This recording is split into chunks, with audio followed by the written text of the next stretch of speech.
Hello everyone, Yanni Plays here and welcome back to the series of animated Minecraft. So what is the goal for today's episode? Well, at the end of today's episode, I want you to be able to create a scene like what you are seeing on your screen right now. So for this we have to install a few different things, and then after that we are going to hop into Blender and we are going to create our character, and we're just going to do some basic changes of posing, and then we are going to render this scene. To start a project like that, it is always good if we start organized. So let's go ahead and find a place where you want to store everything and then create a new folder. Next, we're going to download a few different things, and as always, I am going to put the link down into the description. On blender.org, we are going to download the newest version of Blender. Blender is a free program, and currently we are on version 2.93. So we are clicking on download, download again, and as you can see in the bottom left corner, it is going to download our installation file. Once that's done, we're going to click on it, and then the setup program is going to run a few different background checks. And once we're ready, we can click on next and go through the installation. Now next we are going to install MC Prep. MC Prep is an add-on for Blender that is going to make your life way easier once everything is in Blender. For that, we're just going to scroll down and click on the download MC Prep button. Brings us to the next page, and in a few seconds it is going to download a zip file. Once this file is downloaded, we are also going to drag it into our Minecraft animation folder, and this one here we do not have to unzip. And now we have everything installed and we can go into Blender. Now during the install, Blender should have created the desktop shortcut for you. If not, you just go into the programs and you double click on Blender exe. Now that we are in Blender, let's go ahead and set a few things up so that we can get started. So first of all, just click somewhere outside of this window so that this pop-up window is going to disappear. Now the first thing that we are going to do is we install MC Prep. For that we go to Edit, Preferences, and then we go into the add-ons file here. We click on Install, and then we navigate to the folder where we install that zip file. We select the zip file and click on Install Add-on. Once it's installed, it should automatically pull up MC Prep here. If not, you just go into the search bar, type in MC Prep, and it's going to filter down. Now we have to make sure that we are going to activate this one. Let's just click on Activate here. And now let's make sure that everything is installed correctly. For that, we press the N key. And I just installed another add-on down here so you can see what buttons I push. And when we're in here, we go and see that MC Prep is installed. Next, let's go ahead and change a few settings. Over on the right side, we are going into the render properties, and we are going to select our render engine, and here we are going with cycles. Then our render device, we want to change that to our graphics card, so the GPU. Next, we are going down into the light paths, and for Minecraft, I think 4 is more than plenty. That just tells us how often the light is going to bounce around. As higher the number is, as longer as it takes you to render something. I am also going to turn off the two settings down here, the reflective and refractive. And that is already everything in the light sections. Next, we're going into the performance section. And in the performance sections, we are going to select, well, how many tiles are going to be rendered at the same time. Since we're rendering with the graphics card, you can set that to 256 or even to 512. I usually had it at 512 and that works fine for me. And then the order, you can pretty much select whatever you want. I prefer have it on center because I first want to have the center of my scene rendered, because that is where the focus is. And if I see that there is an issue, then I see it at the beginning of the render and not when we're 2 hours in the render time. Next, we go into the output properties, and in here we can set our resolution for the output. Now I'm going to reduce that to 1280 to 720 and make sure that our percentage is at 100%. But we are going to increase the frame rate and we are going to set that to 30 FPS. Now with those settings completed, we are going into our viewport and we select the cube. You just click on it with the left mouse button and then hit delete. And then we're going on to this little circle here, that is the light, and we're also going to delete that. Now the last thing that we're going to do is we're going up into the files, scrolling down to the defaults, and then we save that as a startup file. So now whenever I start up Blender, this one here is what I'm going to see with all the settings in here. Additionally, you also could go into File, Save As, and you can save it as a animation blank or animation template so that you can start from this one here. Next, let's talk about the basics so that we can actually navigate around here and get a few things done. If you use your mouse wheel, you can scroll out and you can scroll in. If you push down your scroll wheel, then you can rotate around our center point that we have set right now. And if you hold Shift and your mouse wheel, then we can drag around. But there is another way to move the camera around. For that, we are going to push Shift and then the approximate key or that little wavy key that is right under your escape. And now when I move my mouse around, you can see that the cursor is like what you're used to in a video game. And if I go left or if I go right, then I am moving around. If I push Shift at the same time, then we're moving a little bit faster. If you want to go down or up with the camera, we are going to push W and E. And we hit Escape to get back into the regular view mode. Now, if you want to move something around, make sure that you are in the object mode. So here on the top left, you can change between a whole bunch of different modes. Object mode and edit mode is probably the most used ones. And when we're going into animations later on, we're also going to have a pose mode. So make sure that you're in object mode and then you can select your cube. Now, if you want to move it, you click on G and then you can let go. And as you can see, it is now following my cursor. If you right click, then the block is going back. So we push G for grab again and we move it around. And if we go with the left click, then it is going to leave the cube where I put it down. And Control C is going to undo the last thing that we did. Now let's select our cube again and press G to move it. But next we are going to use Y, for example. So now you can see the cube is going along the Y axis.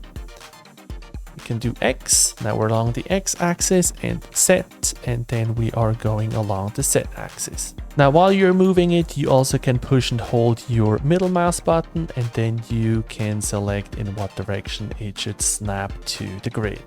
Now the next thing that we're going to look at is the rotation. For that we push the R key, and as you can see we are rotating around here. And here's the same, if you push one of the axis keys, it is going to rotate around this axis, and of course you can do it in all directions again. Now the last thing that we may need is S for scale, and as you can see we can make our cube smaller or bigger. And again also here we can stretch it along one of the axes if you just want to scale it in one direction. Now if you want to duplicate something, you go Shift and D, and then it's duplicated, and then of course we're gonna have to push G again so that we can move the duplicated part away. Now if you want to select multiple items, you can just draw a box around it and you can move everything together. If you want to add a new object, you do Shift and A. And now we can add a mesh or a light or text or, well, pretty much everything.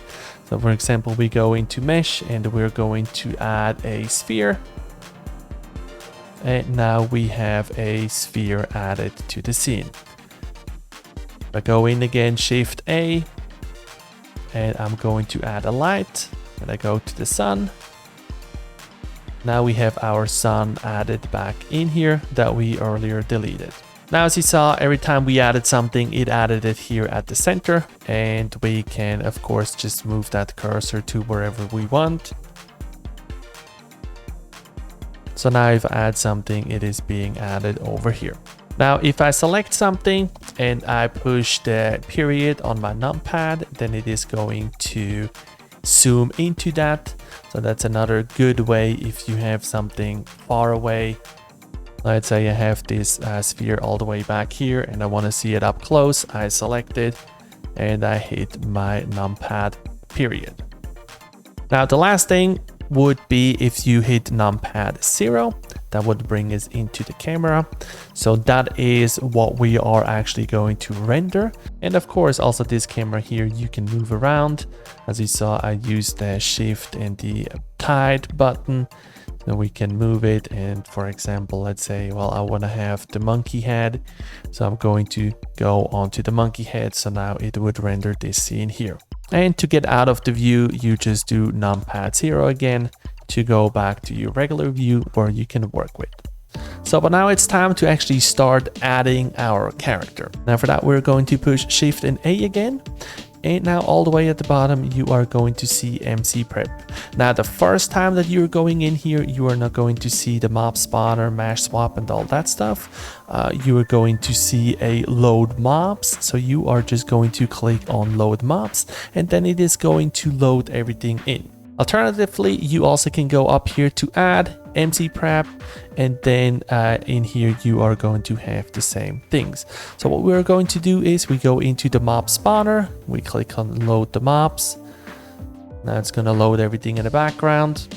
And when we go in here again, we can see that all of our mobs are now in. So next we are going to scroll down, and for that we just go over the triangle until we've scrolled down, and we are going to have two different ones in here. We have the simple player and we have the player. So let's load in the player first, and then right next to it I am also going to load in the simple player so you can see what the difference is. Well, this one here is Yanni from the future, because I forgot to point out a very important thing. That is, if you're new to Blender, you don't know that. And I just forgot about it, because that is something that is so natural if you use Blender for a while. So up here, you can change your viewport. So currently we are on the viewport shading. You also can change it to the wire mode if you need to do some sculpting. And then over here, you can change it to the shading so that you actually can see what is applied to your skin in this example here. And then the last one would be the viewport shading with the render. And that is not as fluid as it was before, but this one here is what we're going to use when we are going to add the lights, just to make sure that we have the proper lights and shadows. So as you can see here on the left, we have the player, and on the right we have the simple player. So the simple player, you can see, does not have as much. So we pretty much just have our bones in here that we can rotate and tilt the way that we want it. Whereas the one on the left, we have a whole bunch of different things, because here we can change things like the eyes, we can change the mouth, and we have a few more different animations that we can do on this model here. Now, both of those we can customize with our skin, or you can select some of the presets that they have. So what we're going to do is we are pressing the N button on our keyboard, and then we make sure that we are in MC Prep. Now here in the skin swapper, you can see that we have a whole bunch of different skins that we can use. So for example, we can click on red shirt to apply, and now we have a red shirt applied. Then we also can apply a skin from a file, or we can apply a skin from a username. So for username, we click on it, we type in our Minecraft username, click on OK, and you can see my skin is already imported. Now, if you remember from the last time, we also made some different skins. So let's go back to skin from file. We select the skin that we made, we select swap skin, and now you can see we have the skin that we generated the last time applied. But today we're not going to spend any more time on the rig over here. We're just going to do a few basic poses and we are going to use the one over here. If you want to see any more details about this one here, then make sure to subscribe to the channel because that is what we're going to use to animate. So in our next episode, we are going to play around heavily in this one here to do some basic animations. And then after that, we are going to animate a short 30 or 60-second movie. But first, we're just going to select our character here. We click G, and then we are going to move it out of the way so that we can get started on this one. Alright, so now that we have our character a little bit separate, let's go ahead and strike a few poses. Now with our character selected, when you go up into the top left corner, you can see that we have a whole bunch of different modes that we can change into. But if we select those little things here, they're called bones, and we go up in here, you see that now we have different things and different modes that we can go into. So we are going into the pose mode. And as you can see, now our bones changed in the color. So now what we can do is we can select one of the bones, and then we can use our R key to rotate, and now we can rotate our head. Now, depending on from what side we are looking at, of course, we are going to rotate in a different direction. So that's why for rotate, I personally really like to use the Z, X and Y key so that we can rotate it in whatever direction the axis is. Now I'm clicking left. I'm going to R again, and I am going to turn the head a little bit. Just like that. And of course we can select one of the arms, we can rotate that. Now maybe you did a rotation that you don't like, and then you can just select the bone, or you can select multiple bones. I'm just going to draw around here so that we have those two bones. And now we can do Alt R, and that is going to reset the rotation. If you do Alt S, it will reset the scale, and Alt G, it would reset the location. Because also here we can detach an arm. Alt G is going to bring it back. Now the bone that you have all the way down here is just to rotate the whole body. So let's rotate that around the Z axis so we can turn it around a little bit like that. Now, since we are not on this grid anymore, so if I'm clicking on the arm again and I'm going to rotate, and now I want to do it along the x-axis. See, now we are going a little bit diagonal. What we can do now is we can press X again, and now we are rotating according to the rig again. Alright, and now we already have something very simple created here. Now let's go ahead and spawn something else in next to it to just make the scene a little bit more interesting.